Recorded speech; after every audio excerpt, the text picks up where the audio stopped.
ሰላም ወዳጆቻችን በያላችሁበት ሰላምታችን ይድረሳችሁ። አሁን ያለውን ህገ መንግስት እንደ ሽፋን በመጠቀም በሚሊዮን የሚቆጠሩ ዜጎች ሀገር አልባ ባለቤት አልባ እንዲሆኑ ተደርገዋል። ይህን ህገ መንግስት እንደ ሽፋን በመጠቀም ምናልባትም በርካታ ክልሎችን የሚበልጡ ኢትዮጵያውያን ባለቤት አልባ፣ መሬት አልባ፣ ሀገር አልባ፣ ተቅበዝባዥ፣ ተሳዳጅ፣ ተፈናቃይና ተገዳይ እንዲሆኑ ተደርገዋል። ለመሆኑ ይህ ህገ መንግስት በምን መልኩ ነው ሰዎች እንዲፈናቀሉ፣ እንዲገደሉ፣ ባለቤት አልባ፣ መሬት አልባ እንዲሆኑ ያደረገው የሚለውን እናያለን። በዛሬው ዝርዝር ጉዳያችን ለመሆኑ የክልል ህገ መንግስታት ስለ መሬት ባለቤትነት ምን ይላል? በውስጡ ስላሉት ማህበረሰቦችስ ምንድን ነው የሚለው? የማን ህገ መንግስት ምን ይላል የሚለውን የሁሉንም ክልሎች ህገ መንግስት እንነግራቸዋለን።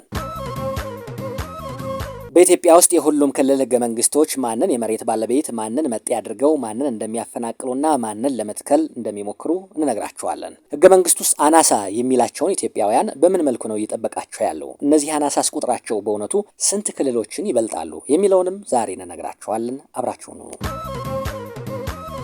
የአናሳዎችን መብት በማክበር ረገድ የክልሎች የህግ ማዕቀፍ ምን እንደሚመስል እንነግራቸዋለን። የፌዴራሉ መንግስት አባል ክልሎች የራሳቸውን ህገ መንግስት አውጥተው ስራ ላይ መዋል እንደሚችሉ የኢፌዴሪ ህገ መንግስት በአንቀጽ 52 ንዑስ አንቀጽ 2 ላይ በግልጽ ማስቀመጡ ይታወቃል። ከዛም አልፎ የህዝቡን ተሳትፎ ለማጠናከር ብሔር ብሔረሰቦችና ህዝቦች ራሳቸውን በራሳቸው እንዲያስተዳድሩ ለማድረግ እንዲችሉ ክልሎች እንደ አስፈላጊነቱ ከክልል በታች የተለያዩ አደረጃጀቶችን ሊፈጥሩ እንደሚችሉ አመላክቷል። በአጠቃላይ ሲታይም ክልሎች በሚያወጧቸው ህግጋተ መንግስትም ሆነ ፖሊሲዎች እንዲሁም አዋጆችና ደንቦች የብሔር ብሔረሰቦችን መብት በአጠቃላይ የአናሳ ማህበረሰቦችን ተሳትፎ ደግሞ በተለይ እንዲያከብሩና ህልውናቸውንም እንዲያረጋግጡ አመላካች ድንጋጌዎችን አስቀምጧል። ይሁን እንጂ የክልሎች ህግጋተ መንግስትና ተግባራቸውን በጥሞና ስንፈትሽ ተቃራኒውን ሁኔታ ልናገኝ እንችላለን። አብዛኛዎቹ ክልሎች በምክር ቤቶቻቸው አማካኝነት አውጥተው ስራ ላይ ባዋሏቸው ህግጋተ መንግስት የአናሳ ማህበረሰቦችን ህልውና ክደዋል። መሰረታዊ መብቶቻቸውንም ያለ ይሉኝታ ነፍገዋል። በሌላ አነጋገር የክልል ህግጋተ መንግስታት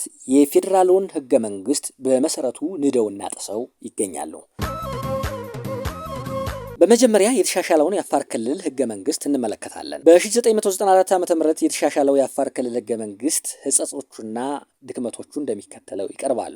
በመጀመሪያ በህገ መንግስቱ መግቢያ ላይ እኛ የአፋር ክልል ህዝቦች በማለት መጀመር ሲገባው እኛ የአፋር ህዝብ ብሎ በመጀመር በክልል ውስጥ የሚገኙ የሌሎች ብሔር ብሔረሰቦችና ህዝቦችን ህልውና በመካድ ይጀምራል። በተመሳሳይ ሁኔታ በአንቀጽ 37 ላይ የራስን ዕድል በራስ የመወሰን መብትን መጠቀም የሚችለው የአፋር ህዝብ ብቻ እንደሆነ አድርጎ ደንግጓል። ይህም በክልል ውስጥ የሚገኙ ሌሎች አናሳ ብሔር ብሔረሰቦችንና ህዝቦችን ህልውና፣ መሰረታዊ መብትና ጥቅም የሚጻረር አቀራረብ እንደሆነ ግልጽ ነው። ይሁን እንጂ ይሄው ህገ መንግስት በአንቀጽ 37 ላይ በግልጽ እውቅና ሳይሰጠው አልፎት የነበረ ቢሆንም በአንቀጽ 43 ንዑስ አንቀጽ 2 ላይ የአርጎባ ህዝብ በልዩ ወረዳ ይወከላል ሲል ደንግጎ ማግኘታችን እንደ በጎ ነገር ሊታይ ይችላል። ሆኖም ግን የሌሎች ብሔር ብሔረሰብ ህዝቦች ጣፋንታስ ምንድን ነው ሊሆን የሚችለው ለሚለው መሰረታዊ ጥያቄ ግልጽ የሆነ መልስ አላስቀመጠም። በዚህም ምክንያት በአፋር ክልል ውስጥ የሚገኙ አማሮች፣ ትግሬዎች፣ ኦሮሞዎች፣ ሶማሌዎች፣ ወላይታዎች፣ ጉራጌዎች ወዘተ ህልውናም ሆነ በክልሉ ማህበረ ፖለቲካዊ እንቅስቃሴ ውስጥ የመሳተፍ ዕድላቸው እውቅና የተነፈገው ሆኖ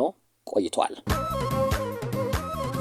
ከዚህ በመቀጠል ደግሞ የአማራ ክልል ህገ መንግስት ምን እንደሚል እናያለን። በ26/02/1994 የተሻሻለው የአማራ ክልል ህገ መንግስት ምን ይላል? ይህ ህገ መንግስት ስራ ላይ ከመዋሉ በፊት ማለትም ከ1986 ዓ.ም ጀምሮ በክልል ውስጥ የሚገኙ አናሳ ማህበረሰቦች ራሳቸውን በራሳቸው እንዲያስተዳድሩ መደረጉ ይታወቃል።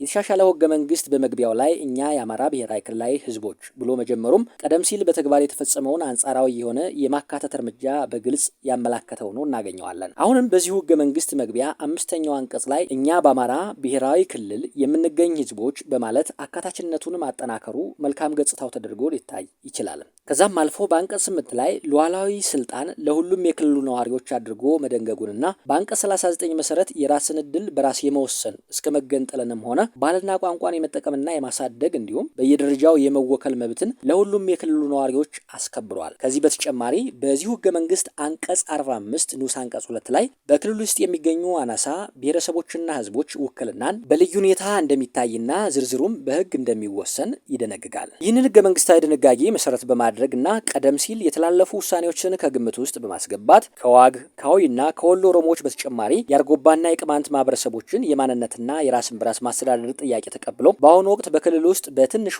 5 የብሔረሰብ አስተዳደሮችን ማቋቋሙና በክልሉም ሆነ በፌዴሬሽን ምክር ቤት እንዲወከሉ ማድረጉ በአዎንታዊ መልኩ የሚታይ ተግባር ነው። ይህም ሆኖ አተገባበር ላይ ችግሮች የሉም ማለት እንዳልሆነ ልብ ሊባል ይገባል። በአንጻራዊነት ሲታይ አሁን ባለው የፌዴራል አደረጃጀት መሰረት የአማራ ክልል ህገ መንግስት የሚሻልና በጎ የሚባለው ሆኖ እናገኘዋለን። በሶስተኛ የምንመለከተው የተሻሻለው የቤኒሻንጉል ጉሙዝ ህገ መንግስትን ነው። በቀን 23 ሶስተኛ ወር 1995 ዓ.ም የተሻሻለው የቤኒሻንጉል ጉሙዝ ህገ መንግስት እንዲህ ይላል። በመግቢያው የመጀመሪያና ሁለተኛው አንቀጽ ላይ እኛ የቤኒሻንጉል ጉሙዝ ክልል ብሔረሰቦችና ህዝቦች በማለት መጀመሩ በተወሰነ መልኩም ቢሆን አካታችነቱን የሚያሳይ ቢመስልም ብዙ ሳይቆይ በዚሁ መግቢያ አንቀጽ 4 ላይ እኛ የበርታ፣ የጉሙዝ፣ የሽናሻ፣ የማውና ኮሞ ብሔረሰቦችና ሌሎች በክልሉ የሚኖሩ ህዝቦች በማለት የክልሉ ነዋሪዎች ለሁለት ከፍሎ አንዱን የክልሉ ባለቤት ሌላኛውን ደግሞ መጤ አድርጎ ማቅረቡ በቀጣይ ክልሉ ከላይ በስም ለተጠቀሱት ብሔረሰቦች ብቻ ሊሰጥ የታሰበ መሆኑን ለማሳየት ቅድመ ሁኔታዎችን እያመቻቸ መሆኑን በግልጽ ያመለክታል። በመግቢያው ላይ በግልጽ ለማሳየት እንደተሞክረው በህገ መንግስቱ አንቀጽ 2 ላይ ደግሞ የክልሉ ባለቤቶች ብሎ በስም የገለጻቸው ብሔረሰቦች በተመሳሳይ ሁኔታ በርታ፣ ጉምዝ፣ ሽናሻ፣ ማውና ኮሞ ብቻ መሆናቸው ሲታይ የክልሉ ህገ መንግስት የክልሉን ነዋሪዎች ነጣጥሎ በመመልከት የተወሰኑትን ነባር በሚል ስያሜ ባለቤት ሲያደርግ ሌሎቹን ደግሞ መጤና ሰፋሪ እንደሆኑ አድርጎ በማስቀመጥ በክልሉ ፖለቲካዊ፣ ምጣኔ ሀብታዊና አስተዳደራዊ ሁኔታዎች ውስጥ የሚኖራቸውን ተሳትፎ ይገድባል። ይህም ማለት በክልል ውስጥ የሚገኙና በስም ከተጠቀሱት ውጭ የሆኑት ሌሎች ብሔረሰብ ህዝቦች እነዚህ የክልሉ ባለቤት ብሔረሰቦች ጥገኞች ናቸው እያለ መሆኑን ያመለክታል። ሆኖም ይህ ክልል በ1984 ዓ.ም መጨረሻ ላይ በዋነኝነት ከወለጋና ከጎጃም ክፍለ ሀገሮች ተውጣቶ ተደራጀ እንደመሆኑ መጠን ቢያንስ ኦሮሞዎች፣ አገዎችና አማሮች የክልሉ ነባር ህዝቦች መሆናቸው እየታወቀ በዚህ ህገ መንግስት አማካኝነት እንደ መጤ መቆጠራቸው ሲታይ ፍጹም ስህተት ያለበት ብያኔ መሆኑን በድፍረት መግለጽ ይቻላል። ከዛም አልፎ አንቀጽ 39 ላይ የክልሉ ባለቤቶች ብሔረሰቦች መብቶች በሚል ርዕስ የራስን እድል በራስ የመወሰን መብቶች ዘርዝሮ አስቀምጧል። በአንቀጽ 45 ንዑስ አንቀጽ 3 ላይ በክልል ውስጥ የሚኖሩ ሌሎች ህዝቦች ውክልና በልዩ ሁኔታ የሚታይ ይሆናል፣ ዝርዝሩ በህግ ይወሰናል የሚል ድንጋጌ ቢያስቀምጥም እስካሁን ድረስ ይህንን የሚመለከት የወጣ ህግም ሆነ አሰራር የለም። እንዲሁም በአንቀጽ 71 ንዑስ አንቀጽ 1 መሰረት የህገ መንግስት ተርጓሚ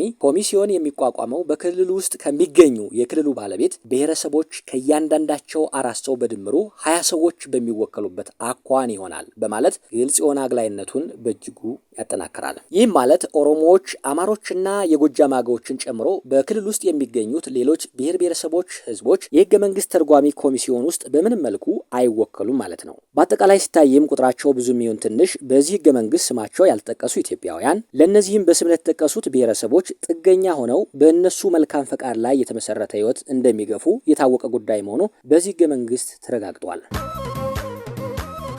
የተወደዳችሁና የተከበራችሁ ውድ የዛላ ቴሌቪዥን ተከታታዮቻችን እንዲህ አይነት ታሪኮችን ወደ እናንተ ማድረሳችን እንቀጥላለን። ስለምትከታተሉን ከልብ እናመሰግናለን። በያላችሁበት መልካም ጊዜ እንመኛለን። ላይክ፣ ሼር፣ ሰብስክራይብ ማድረግ ቤተሰብ እንዲሆኑ እንጠይቃለን። ይህንንም ሊንክ ሼር በማድረግ ለወዳጅ ዘመድ እንዲያደርሱ እንጠይቃለን። በድጋሚ መልካም ጊዜ